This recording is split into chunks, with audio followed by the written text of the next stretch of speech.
Alice over here, and we are following this breaking news out of Washington. Some serious allegations this morning facing the State Department. That's right. According to internal State Department memos, the agency might have called off or intervened in investigation into possibly illegal and inappropriate behavior within its ranks, allegedly to protect jobs and avoid scandals. This concerns the time that Hillary Clinton was Secretary of State. We want to get right to NBC's chief White House correspondent Chuck Todd with the latest. Chuck, good morning to you. Good morning, Savannah. You know, there's an old saying in Washington that the cover-up is worse than the crime.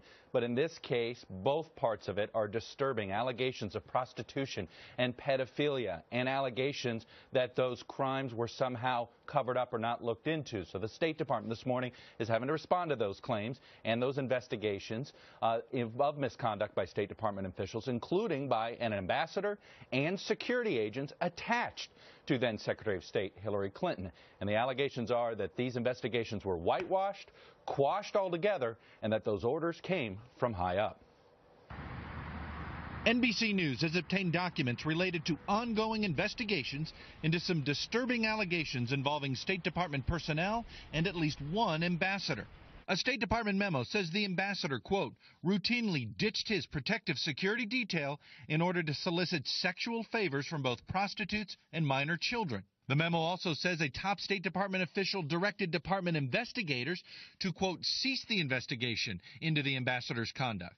It's just one of what another document describes as, quote, several examples of undue influence from top state officials. On Monday, a State Department spokesperson will not confirm specific investigations. I'm not going to talk about specific cases, but I can say broadly that the notion that we would not vigorously pursue criminal misconduct in any case is preposterous. A former investigator for the department's inspector general has complained to Congress and the media that the investigations have not been thorough because of the pressure from those high-level officials. We take every allegation of misconduct seriously, and we look into it. It was less than 6 months ago that another major internal investigation painted Hillary Clinton's State Department in a negative light. That scathing report on the failed diplomatic security procedures in the aftermath of the Benghazi attack. What difference at this point does it make? It is our job to figure out what happened and do everything we can. As we noted, the whistleblower in this case, a member of the Inspector General investigative team at the State Department, she's gone to Congress demanding an investigation, and it's our understanding Congressman Ed Royce, the leading Republican in House Foreign Relations, says he does plan on having an investigation, and no doubt hearings are probably going to come soon as well, Savannah. But Chuck, where are we on this? Is at this point just allegations from one whistleblower? Have they been substantiated in any way?